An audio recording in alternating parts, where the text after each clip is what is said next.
Paz do Senhor Jesus Cristo, meus irmãos, boa tarde a todos. 18 de setembro, como havia falado para os irmãos, hoje veremos apenas o comentário, né? Sendo que já terminamos a leitura do Novo Testamento, vamos ver Apocalipse capítulo de número 16 e o capítulo de número 17.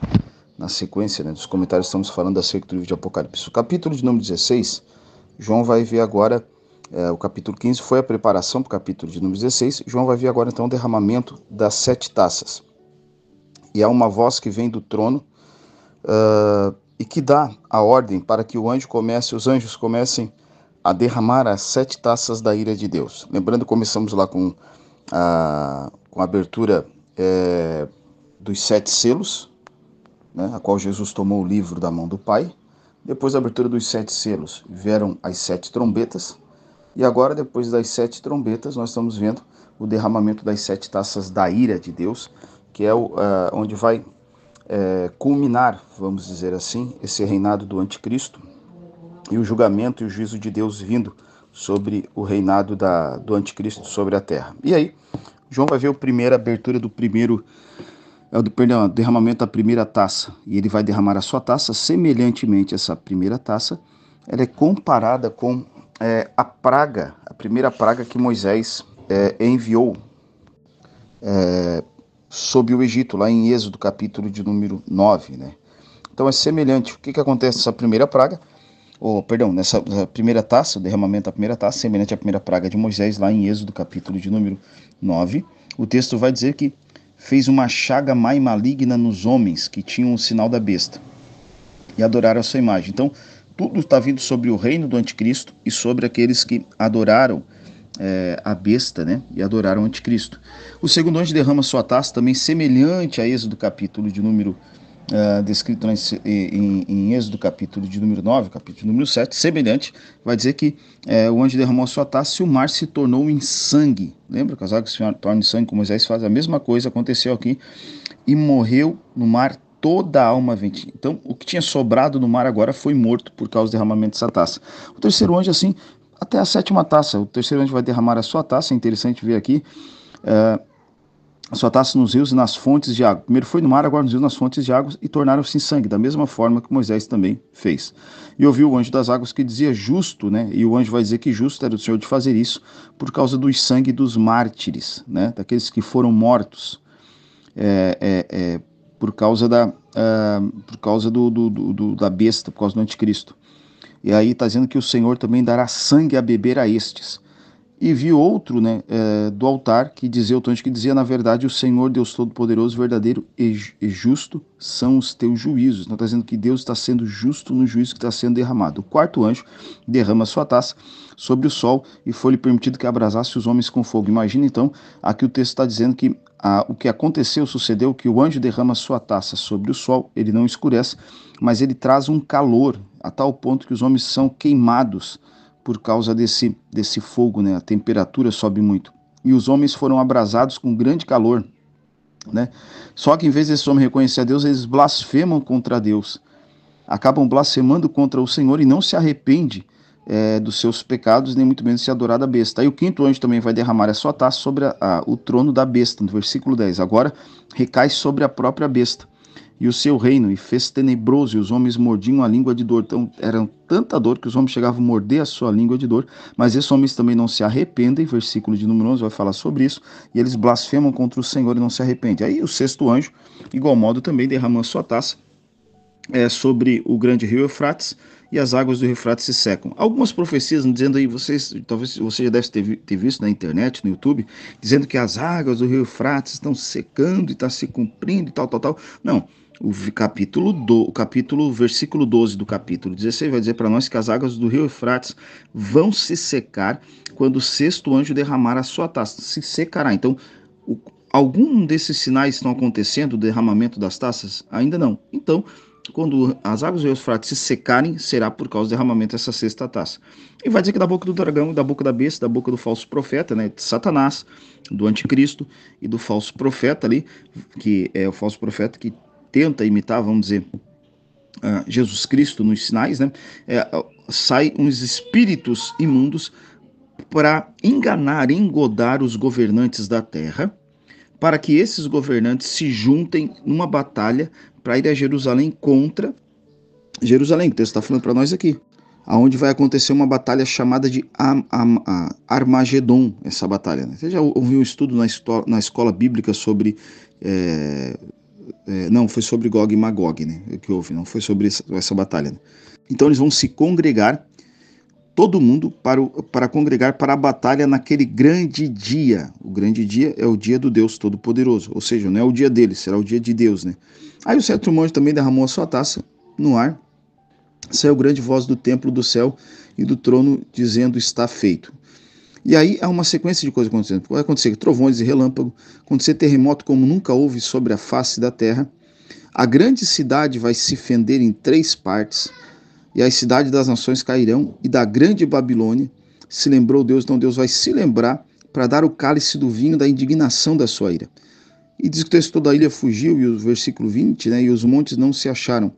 E versículo 21, e sobre os homens caiu do céu uma grande saraiva de pedras de peso de 1 talento. Imagina granizo caindo, só que são maior que granizo, só que aqui o peso aqui é de 30 quilos, irmãos, caindo pedras sobre os homens. Não, imagina, do céu não sobra nada.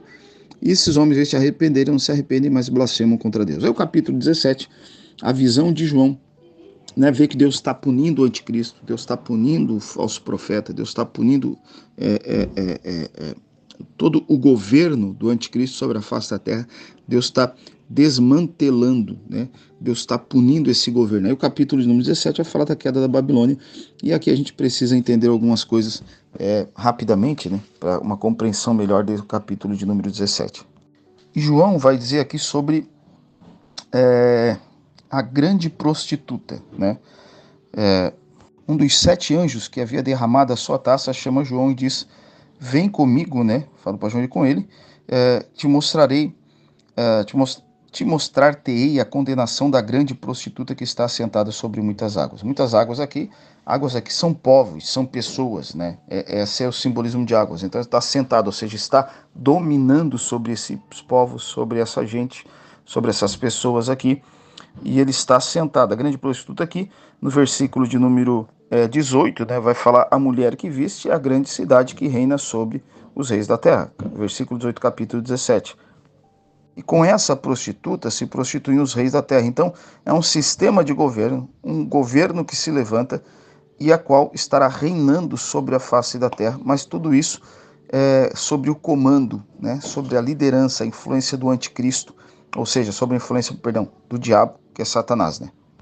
E aqui então o diabo vai estar influenciando, né? O diabo que dá o poder para o anticristo, é o diabo que dá o poder para o falso profeta, é o diabo que controla a grande prostituta. Então o diabo está controlando essas coisas. Alguns dizem que a mulher, ela representa o falso profeta, né? E todo o seu sistema religioso. Já a púrpura, né, e o escarlate são frequentemente as cores usadas pelos governantes, pelos líderes religiosos. É a representação de riqueza, joias preciosas, enfim, do seu poderio. O versículo de número 10, do capítulo 17, vamos ficar muito extenso, vai dizer: e são também 7 reis, 5 já caíram, e um existe, e outro ainda não é vindo, vai falar aqui. Mas antes João vai ver no versículo de número 6, ele vai ver uma mulher que estava embriagada com o sangue dos santos, né? Que essa mulher, um pouco acima, vai dizer que é a mulher que estava vestida de púrpura, de escarlata, e que estava sentada sobre uma besta, né? Ou sobre o anticristo. Então, geralmente vou dizer que isso aqui é um reino que terá grande influência nessa, ou seja, que se prostitui com os outros, que seria um governo, um rei. Agora no versículo de número 10 vai falar: 7 cabeças são 7 reis ou reinos. E tratam-se aqui de impérios mundiais, né? Os 5 reinos caídos são os impérios egípcios, assírio, babilônico, persa, grego, e o 6º e 7º império refere-se ao Império Romano Antigo. Alguns pensam que esse reino que irá se levantar ainda será o Império Romano, né? Eu acho que pode ser um império com maior influência. Não dá para ver Roma ainda nesse cenário, mas se for, pode acontecer, né? E se levantar. Mas certamente o anticristo que virá é alguém que unirá todas essas questões de governo, tanto que nós vemos já tem um governo mundial, um único governo mundial prefigurando aí, né? Por exemplo, vê uma ONU que controla muita coisa, né? Vocês podem ver, pode ver a formação de uma moeda única, como tem o euro, enfim, tudo caminhando para que haja um governo único, né?